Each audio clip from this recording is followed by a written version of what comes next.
A rabbit's foot, the belonging of a loved one who has long passed, and coins are just some items we keep close to give us protection and good fortune. But luck is fickle, and sometimes the line between fortune and misfortune is difficult to detect. Here is Teresa Bandrowska, and careful what you wish for.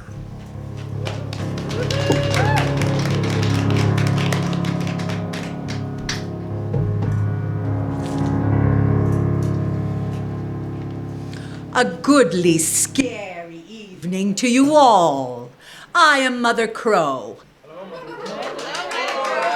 Well, perhaps you know my sister, Mother Goose, always rambling on about cows jumping over moons and mice running up clocks.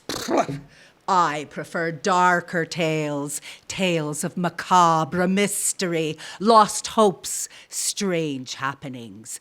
Gather in close, my dearies, and listen to such a tale, first told to me by my friend W. Jacobs in 1902. It was late October when the veil between the worlds grows thin, letting strange ghostly beings roam these hills. Near Wakefield Village, in a creaky farmhouse, lived an old couple, Uriah and Erda Black, with their son, Abe. Uriah had just come home, fresh from a trip to the Rupert Mall. He was excited to show his family the treasure he had found. As his wife and son listened eagerly, Uriah told them how he had found the beautiful little box buried under pots and pans. "I'm sure it's worth something," Uriah said, taking it out of his pocket. "It looks like real gold."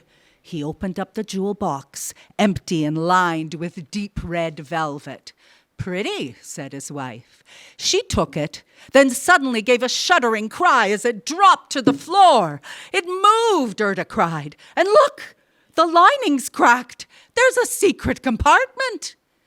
As Uriah picked up the box, a dusty little packet fell out. "What's that?" said Abe, picking it up. Something was wrapped in wrinkled cloth, stained and yellowed with age. Abe opened it, revealing a black, shriveled object with patches of matted fur. "Ugh, looks like an animal's paw," he said. "Coyote likely," said Uriah. "And look, there's a note." Together they read the faded, spidery letters. "Here for ye be wishes 3. Take good care, and yet beware, whate'er you do, it shall come true." The wind wailed angrily at the windows, whipping the black branches of the leafless trees, cracking and banging them together like skeleton bones. A fierce, furious gust shook the house, howling. The family startled nervously, shivering with a strange excitement. Erda laughed uneasily. "Someone's idea of a joke," she said. "What would you wish for, Dad?" Abe asked. "I don't know," Uriah answered slowly. "Seems to me I've got all I want." "Wouldn't it be great if you paid off all the farm debts?" said Abe. "Well, wish for $250,000. His father held up the talisman. "I wish for $250,000, he intoned, half joking. The eerie wind moaned louder as a door suddenly banged upstairs, and they all jumped. "Well, I don't see the money," Abe laughed nervously. "I bet you find it in a big bag upstairs and something horrible squatting on the dresser." Laughing, they put the box and its mysterious contents on the counter, then shared a quiet supper before heading off to bed. Next morning, they laughed at their fears. "Such nonsense," said Erda. "How could wishes be granted these days? And if they could, how could $250,000 hurt us?" "Might drop on our heads from the sky," joked Abe, as he headed out to work.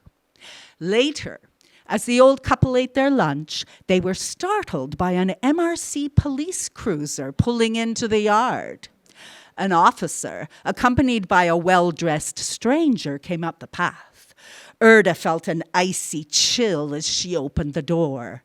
The visitors seemed uneasy. The officer cleared her throat. We come from the sawmill. I'm very sorry to bring you bad news.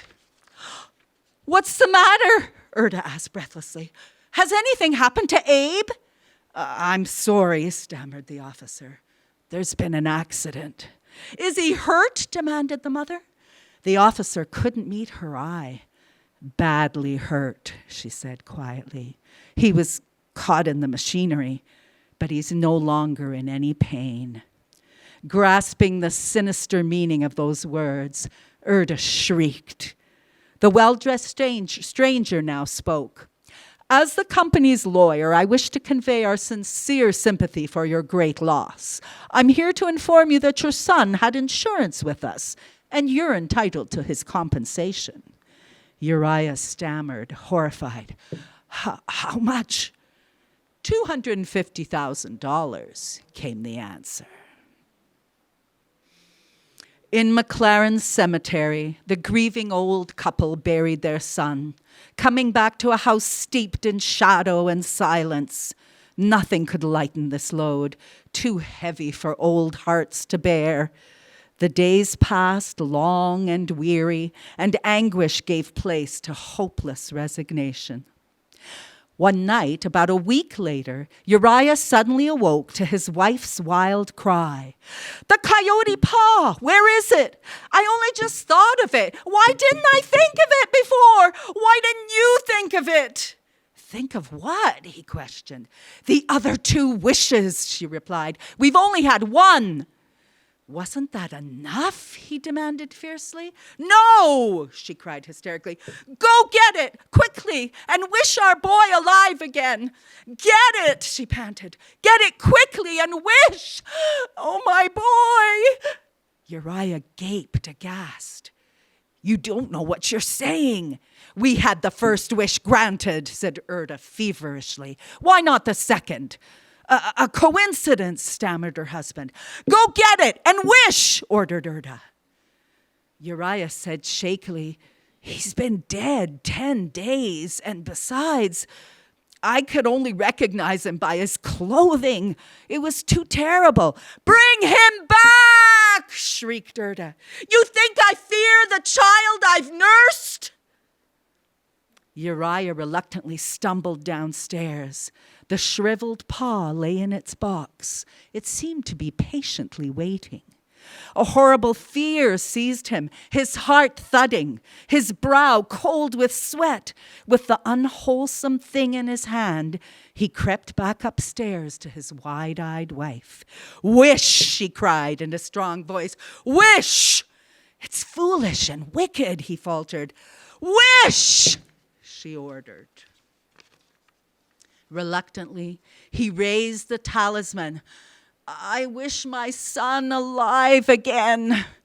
The paw fell to the floor as a violent crash sounded outside. The wind shook the windows, rattling the doors. Uriah trembled as his wife, eyes burning, went to the window. Neither spoke, listening to the angry wind whistling through the barren trees.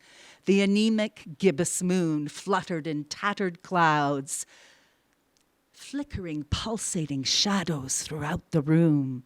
Suddenly, a quiet, stealthy knock came at the front door. Uriah gagged as a dank, foul stench seeped into the house. Another knock sounded, then another, louder yet. The fetid stink now permeated the entire room. It's Abe, Erda screamed. It's my boy! It's Abe! For heaven's sake, don't let it in, cried the old man, trembling in horror. You're afraid of your own son, Erda cried as she ran downstairs. I'm coming, Abe! I'm coming! Uriah, frozen, heard the front door bolt being drawn slowly and stiffly. Then Erda's voice, strained and panting. The bolt, she shrieked. Come help, I can't open it. But Uriah was on the floor, grasping wildly for the paw. He must find it before the thing outside got in. He heard Erda's mad, gasping sobs as she worked the door, then the bolt squeaking as it began to draw back. At the same moment, he found the talisman and frantically made his last wish. The knocking ceased suddenly as a hush descended. Uriah heard the creaking of the door as a frigid wind rushed in, bringing with it the rank, rotten odor of the grave. He ran down to find his sobbing wife in the open doorway and a limpid moon shining on a quiet, deserted road.